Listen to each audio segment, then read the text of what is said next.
दोस्तों नमस्कार। एक नई वीडियो के साथ हाजिर हूं मैं कुमार आकाश। जिंदगी में सभी को सुकून चाहिए और लॉर्ड बुद्धा यानी गौतम बुद्ध के रास्ते से ज़्यादा सुकून भला कहाँ मिल सकता है। ताइवान से एक किताब मेरे पास आई है और आज इस वीडियो में मैं उसी किताब की इंटरेस्टिंग बातें आपको बताने वाला हूँ, तो इस वीडियो को एंड तक ज़रूर देखिएगा। राप्ती नदी के उत्तरी तट पर कपिलवस्तु राज्य में राजा शुद्धोधन शासन किया करते थे। कई वर्षों के पश्चात उनके यहाँ एक संतान ने जन्म लिया। उस शिशु को देखने के लिए दूर दूर से लोग आने लगे। एक साधु बाबा भी उस शिशु को देखने पहुँचे।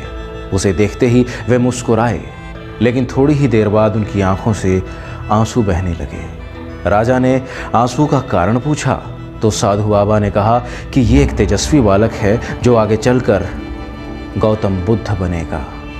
परंतु उनके दुख का कारण था कि तब तक उनकी उम्र पूरी हो चुकी होगी और वो गौतम बुद्ध को देख नहीं पाएंगे। सिद्धार्थ बचपन से ही दूसरे बालकों से अलग थे। वो निरंतर सोच विचार में रहते थे, जीवन को समझने की कोशिश करते थे, हृदय से दयालु थे, पशु पक्षियों के दुख में अपना दुख मानते थे। राजा शुद्धोधन ये जानते थे कि उनका बालक कोई साधारण बालक नहीं है और उसके तपस्वी बनने के पूरे आसार हैं, और यही वजह थी कि राजा ने गौतम के भोग विलास की सारी सामग्री एक स्थान पर इकट्ठी कर रखी थी। वो नहीं चाहते थे कि गौतम बुद्ध के मन में या उस बालक के मन में कोई भी ऐसा विचार आए जो उसे एक साधु बनने के लिए प्रेरणा दे। और यही बड़ी वजह है कि सिद्धार्थ जहाँ भी जाते थे उनके साथ सदैव कई लोग होते थे।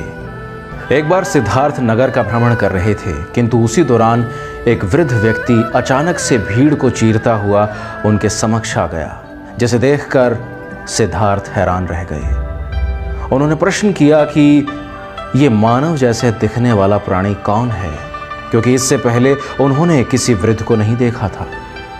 तब उन्हें उत्तर मिला कि एक ना एक दिन सभी की ऐसी ही गति होती है, ऐसी ही दशा हो जाती है। इस दृश्य को देखकर सिद्धार्थ वापस लौट गए और तभी से उनके मन में नए नए विचार आने लगे और जीवन को वे एक नई ही दृष्टि से देखने लगे। गौतम बुद्ध के जीवन के इस प्रसंग से हमें ये सीखने को मिलता है कि जब भी हमारे मन में कोई प्रश्न आए तो हम उसे दबाएं नहीं, बल्कि उसका उत्तर ढूंढने की कोशिश करें। कई बार प्रश्न कठिन होते हैं, किंतु फिर भी लगातार यदि प्रयत्न किया जाए तो उस प्रश्न का उत्तर अवश्य मिलता है और जीवन को भी बदल डालता है। राजा शुद्धोधन सिद्धार्थ के मन की अवस्था को समझ चुके थे, इसलिए सिद्धार्थ के भोग विलास के लिए तरह तरह के कार्यक्रम किए जाने लगे। एक दिन सिद्धार्थ भोग विलास में डूबे हुए थे। वह संगीत का आनंद ले रहे थे, नर्तकियों का नृत्य देख रहे थे। पूरे आनंद के बाद वो गहरी निद्रा में सो गए। आधी रात के वक्त अचानक से सिद्धार्थ की आंख खुली। तब उन्होंने देखा कि तमाम नर्तकियां अचेत अवस्था में इधर उधर लेटी हुई हैं, सब सो रही हैं। उनके सौंदर्य के प्रसाधन इधर उधर बिखरे हुए हैं। उनकी अवस्था को देखकर सिद्धार्थ के मन में विचार आया कि जिसे वे सुंदरता समझ रहे थे उसके पीछे की वास्तविकता तो कुछ और ही है। नर्तकियों को देख लेने के बाद सिद्धार्थ का मन पूरी तरह से बदल चुका था। अब उन्होंने यह निश्चय कर लिया था कि वे जीवन के सत्य को जानकर रहेंगे, और इसीलिए उन्होंने गृह त्याग का निश्चय किया। और उसी रात्रि उन्होंने राजमहल को त्याग कर वन की ओर प्रस्थान किया। जाते जाते वे अपनी पत्नी और अपने बच्चे को देखना चाहते थे, किंतु दूर से ही उसे देख पाए। उन्हें डर था कि अगर वो उठ गए तो शायद वो फिर जा नहीं पाएंगे। इसीलिए वे कक्ष में गए, एक नज़र देखा और चल पड़े। वन में जाने के बाद सिद्धार्थ इधर उधर भटकते रहे।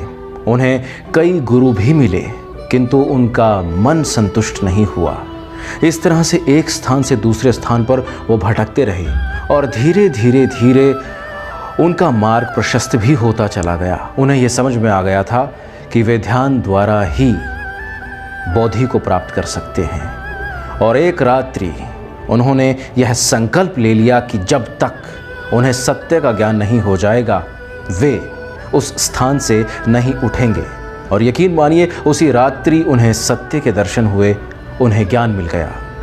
इस प्रकरण से, इस पूरी कहानी से हमें यह शिक्षा मिलती है कि जब हम संकल्प ले लेते हैं, दृढ़ निश्चय कर लेते हैं, तो फिर परिस्थितियां खुद हमारी मदद करती हैं। सत्य को पा लेने के बाद गौतम बुद्ध ने कई यात्राएं की, अपनी शिक्षा का प्रचार प्रसार किया, मध्यम मार्ग का समूचे विश्व को ज्ञान दिया।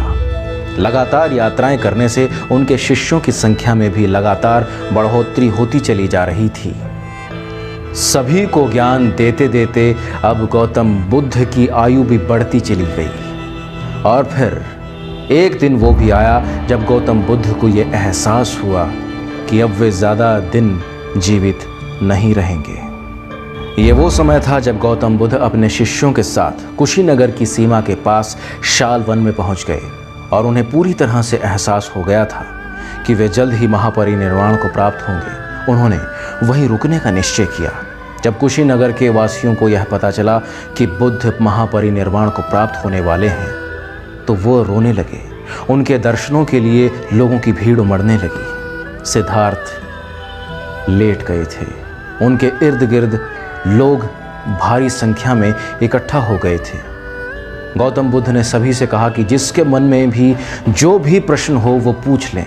सभी ने प्रश्न पूछकर अपनी जिज्ञासा को शांत किया। और जब अंतिम बार गौतम बुद्ध ने कहा कि यदि अभी भी किसी के मन में कोई प्रश्न है तो पूछ लो, तब कोई भी प्रश्न सामने नहीं आया। और इसके पश्चात गौतम बुद्ध ने अपना अंतिम संदेश दिया। उन्होंने कहा कि सभी कर्म और धर्म अनित्य हैं, उनसे अनासक्त रहो, प्रमाद में मत रहो। यह अंतिम संदेश देकर गौतम बुद्ध ध्यान के 9वें स्तर पर पहुंच गए और उन्होंने महापरिनिर्वाण को प्राप्त किया। इस तरह से गौतम बुद्ध समूचे संसार को जीने की नई राह दिखलाकर विदा हो गए। आज की इस वीडियो में इतना ही। मुझे दीजिए इजाज़त। नमस्कार।